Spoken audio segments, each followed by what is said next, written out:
Welcome to the Bioneers, Revolution from the Heart of Nature.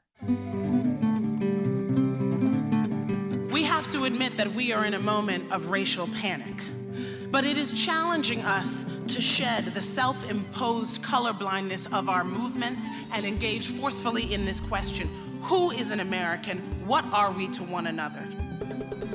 It's all alive. It's all connected. It's all intelligent. It's all relatives.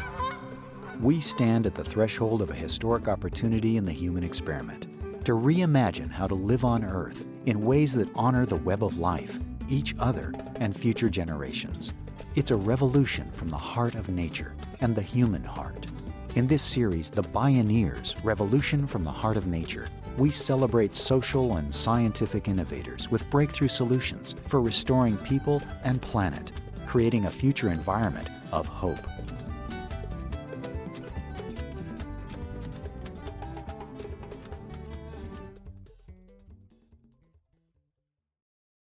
Support for the Bioneers' Revolution from the Heart of Nature is provided in part by Organic Valley Family of Farms and by the generous support of listeners like you.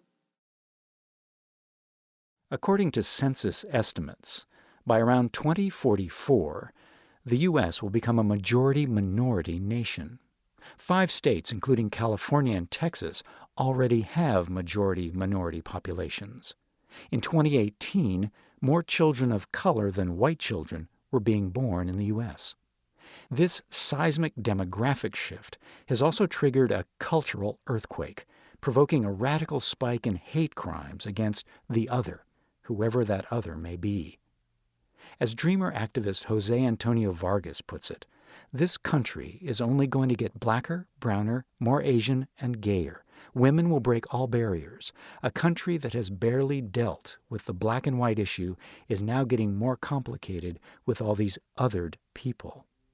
What's left is this question of how much change can white people handle, unquote. In times like these of massive disruption and economic stress, what psychologist Carl Jung called the shadow side of the psyche comes into play. The pronounced psychological tendency is to project these shadow qualities with unusual potency onto whomever people see as the other. But is there also a deeper story? Perhaps the question to ask is, who benefits?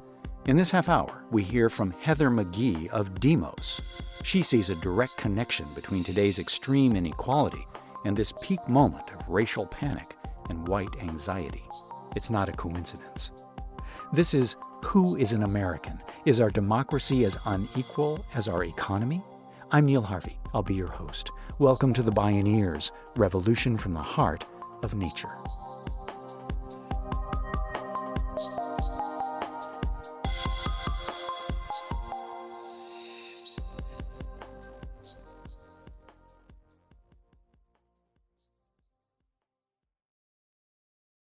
Demos is the Greek word for the people of a nation, and it's the root word of democracy. Demos' mission is to work for an equal say and an equal chance for all. We address the intersection of political, social, and economic inequality because we know that the inequality of voice in setting the rules drives the inequality in economic outcomes. And we know that inequality has always been built on a scaffolding of racial and gender hierarchy.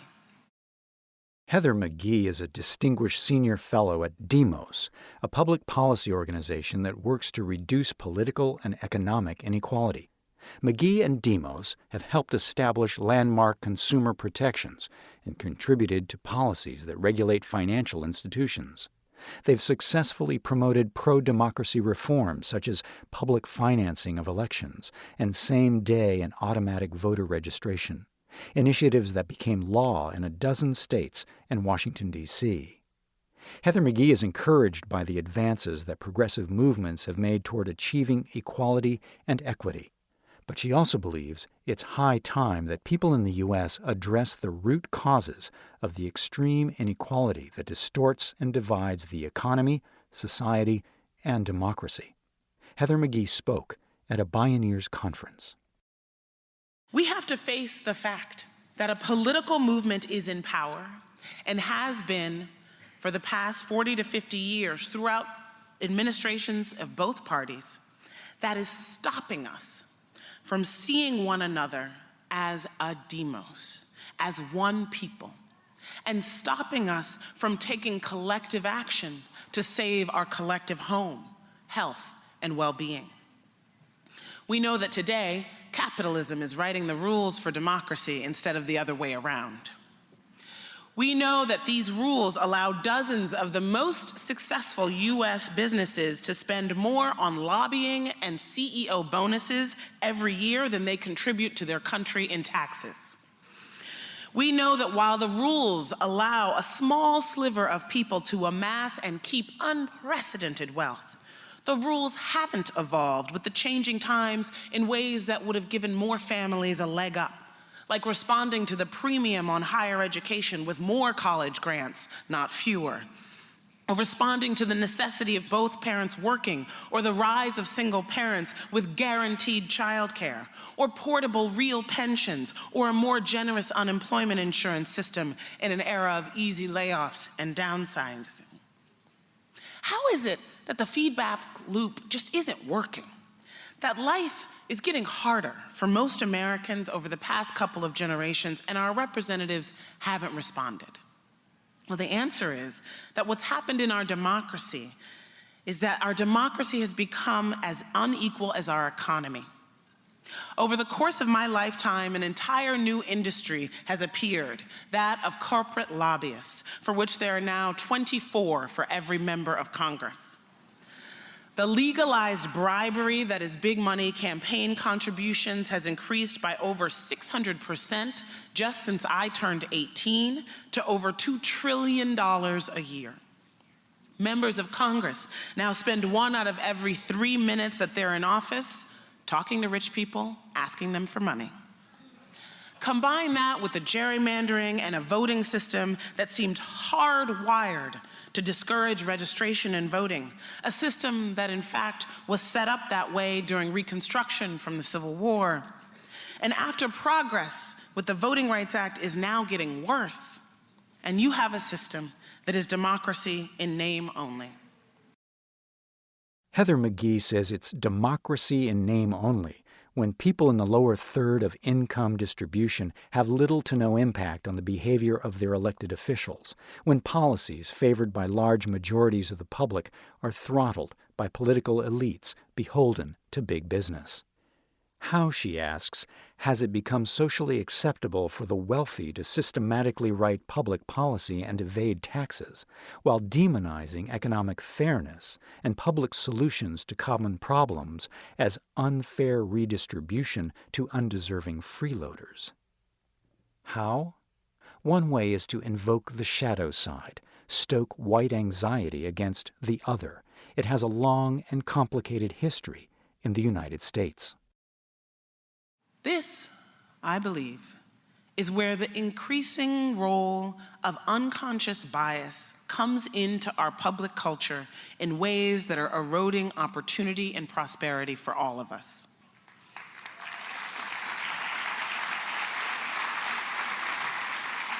Since the civil rights era, we have had a deep and growing anxiety in this country about who is an American.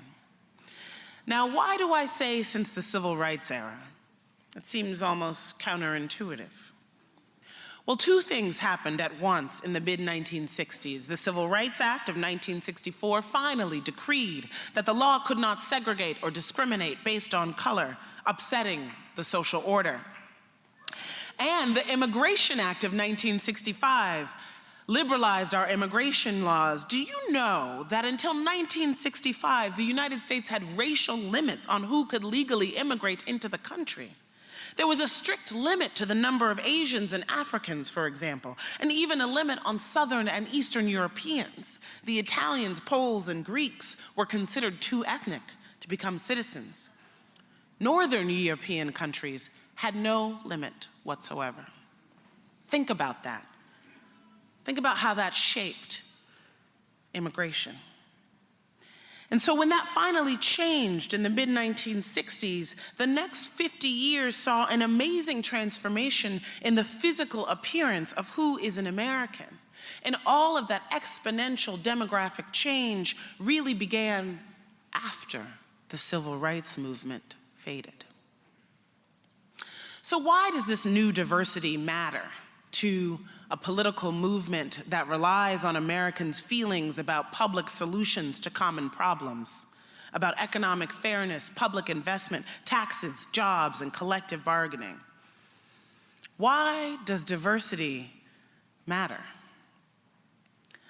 Why is it that no Democratic candidate for president has won the majority of the white vote since Lyndon Johnson signed the Civil Rights Act? Now, I could tell the story of what has shifted in our economic rules to create this current era of unprecedented inequality without talking about race, and many do.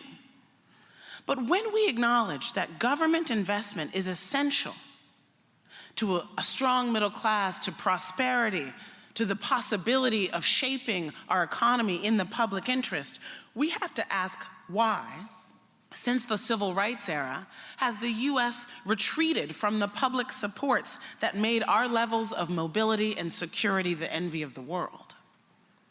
In a way, what's happened to our entire economy since the end of the civil rights era is what happened across the American South.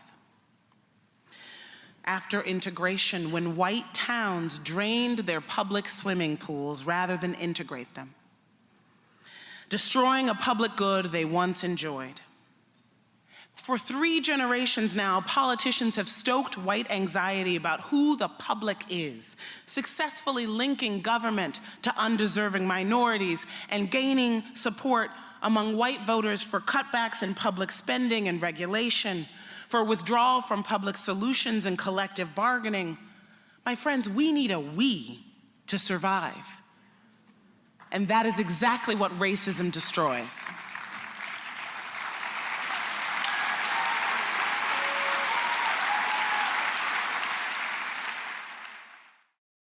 Very much like today's global disruptions, in the late 19th century, an unprecedented wave of corporate globalization caused massive global migrations and racial mixing. Like today, mass social movements erupted worldwide to resist these robber barons. As author Pankaj Mishra wrote, quote, "For fearful ruling classes, political order depended on forging an alliance between rich and powerful whites and those rendered superfluous by industrial capitalism. Exclusion or degradation of non-white peoples was a way of securing dignity for those marginalized by economic and technological shifts." Today, Mishra described, as revolts erupt against globalization, politicians and pundits in the Anglosphere are again scrambling to rebuild political communities around what W.E.B. Du Bois in 1910 identified as the new religion of whiteness, the ownership of the earth forever and ever. The religion of whiteness, Mishra concluded, increasingly represents a suicide cult, unquote. This white supremacy ideology is radically out of step with the ground truth of American culture and the arc of today's diverse, interdependent world. But as a social construct, racism has proven to be a reliably effective shadow side strategy to divide and conquer. I'm sure you're all aware of the studies out of Harvard University of implicit bias, where you're asked to quickly associate words with faces. And those studies demonstrate that we are nearly universally less able to quickly associate darker faces with positive words, though white respondents found it more difficult than people of color. You know, I want to pause there for a minute to ask why do we take for granted, as part of our history, why it is that American society adopted this belief in a hierarchy of human value, that people with white skin are better than others. Racism is not inevitable. In fact, the very idea of racial categories didn't take root until the 17th century. It's important to remember, because so much of this history has been suppressed, just how essential to the creation of the American economy slavery was. And slave labor on plantation land expropriated from Native Americans. That is our economy.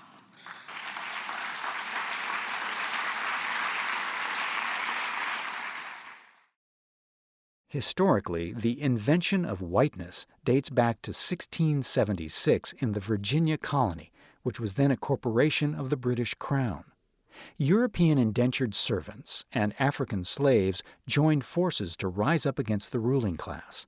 At that time, whites and blacks lived and worked together, intermarried, and had children. There was more interracial contact then than there is now. Called Bacon's Rebellion, the insurgency was quite successful, causing the elites to begin experimenting with ways to divide and conquer.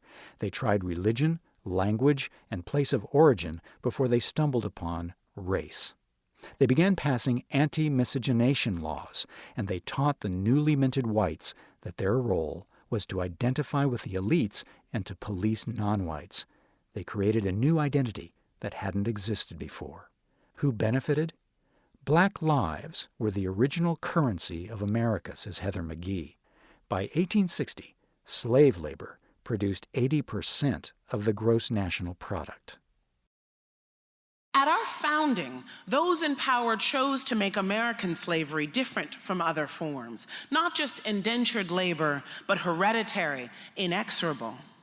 And they did it alongside these proclamations of equality and liberty that we now hold dear as our American creed, that it is self-evident that all men are created equal, that all men are entitled to liberty and the pursuit of happiness. It's a heart-stopping contradiction. The only way for men to write those words while owning other human beings was to create a belief system in which those people were not human beings. So for our first centuries, African Americans were property. For the subsequent ones, and up until the late 1980s, in fact, explicitly racist laws conspired to deny African Americans of property. We live on one of the most biologically and ecologically diverse lands on the planet. We have rainforests and deserts. This treasure that we sing about, from sea to shining sea. And yet it is not ours. It has never been ours. We stole it, we killed for it, and we have not made amends.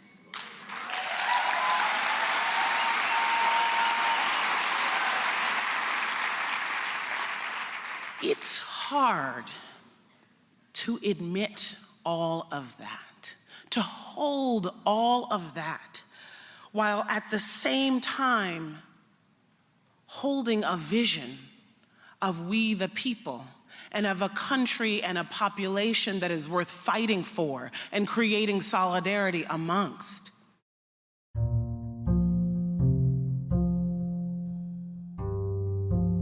When we return, Heather McGhee seeks to reconcile two very different visions of America, and she asks, how can we create one out of many? This is Who is an American? Is our democracy as unequal as our economy? I'm Neil Harvey. You're listening to the Bioneers, Revolution from the Heart of Nature.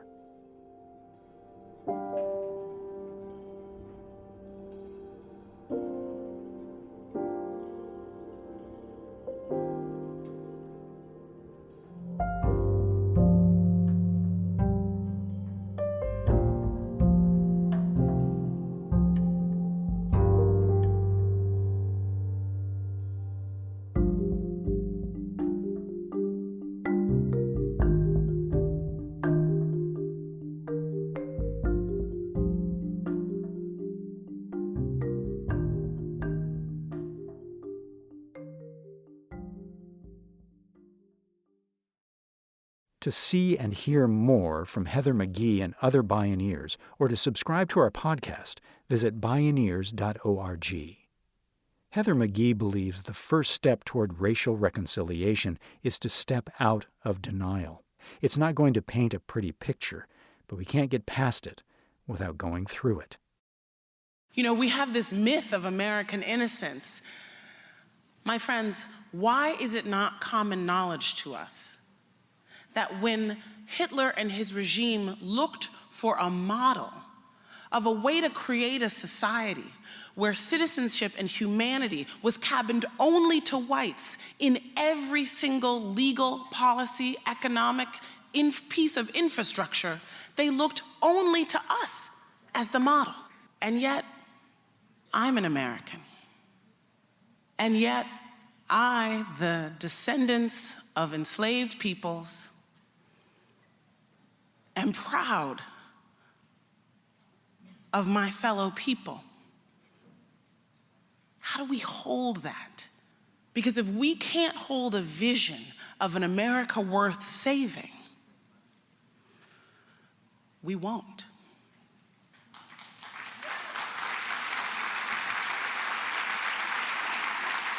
And if we don't hold a vision of an America worth saving, if we don't both admit the truth of our racist, sexist, hyper-capitalist past and present, while also reconnecting on a human level with our neighbors and our families, then we will continue as a nation to fall prey to a political ploy that keeps a right wing in power and rapes our planet.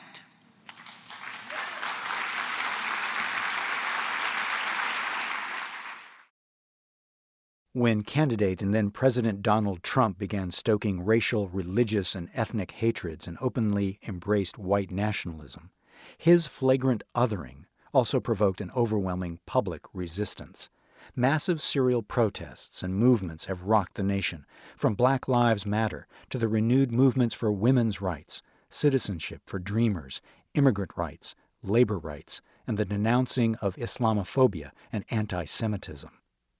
But Heather McGhee says that outside of liberal elite colleges, people often haven't learned about where stereotypes come from in our history, how othering has been used to perpetuate and justify an economic and political order. The nation, she says, is overdue for a truth and reconciliation process in every corner of the country. Who benefits? In this scenario, it's the full spectrum of the people. We have to admit that we are in a moment of racial panic, but it is challenging us to shed the self-imposed colorblindness of our movements and engage forcefully in this question: who is an American? What are we to one another? We have to admit that this question is harder for us than it is for most other countries because we are the world's most radical experiment in democracy. A nation of ancestral strangers met here with the audacious promise that out of many we could become one. Everything depends on the answer to this question: who is an American and what are we to one another?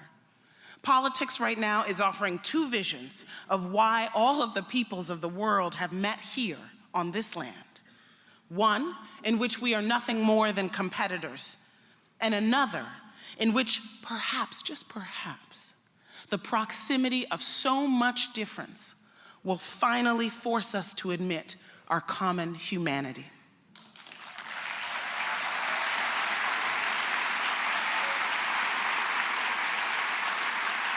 I don't know about you, but I need to find a way to love this country.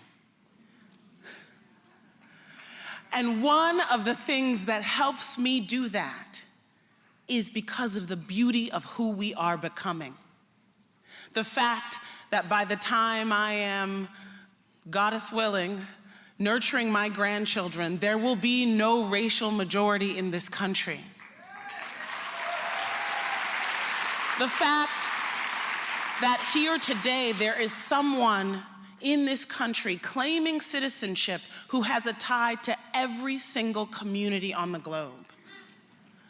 That is the we the people that I can believe in. The other side is saying that demographic changes are the unmaking of America. We must proclaim that they're the fulfillment of it.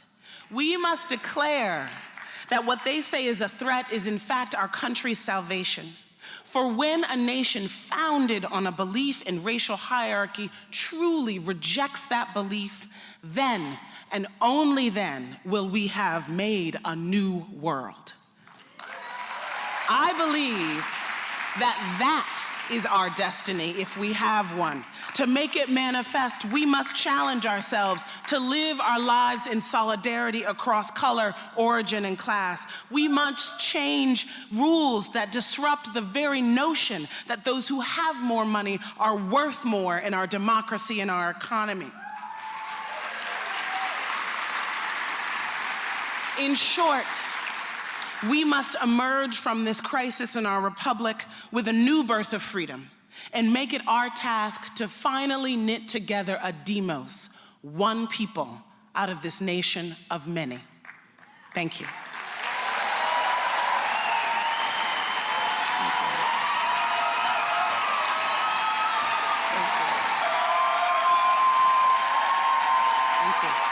Thank you.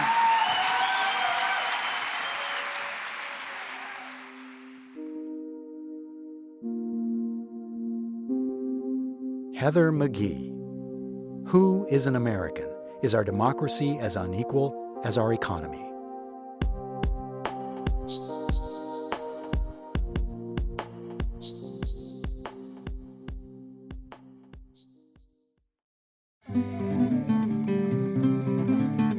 You can see and hear more from Heather McGhee and explore award-winning Bioneers radio programs, podcasts, blogs, and videos online at Bioneers.org. For information on attending the National Bioneers Conference and Bioneers events in your area, please visit Bioneers.org or call 1-877-BIONEER. The Bioneers, Revolution from the Heart of Nature is a production of Bioneers and Collective Heritage Institute. Executive producer, Kenny Ausubel. Written by Kenny Ausubel. Senior producer and station relations, Stephanie Welch. Host and consulting producer, Neil Harvey. Producer, Teo Grossman. Program engineer and music supervisor, Emily Harris.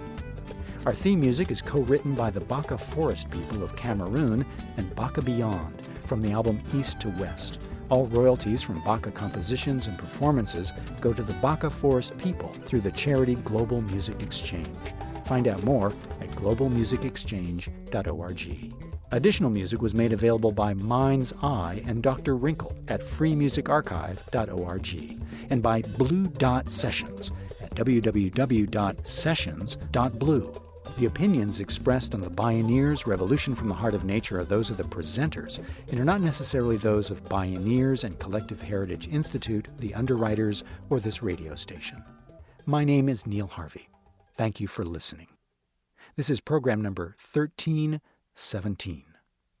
This program was made possible in part by Organic Valley's pasture-raised organic dairy products, bringing the good from our family farmers to your table at organicvalley.coop, and by the generous support of listeners like you.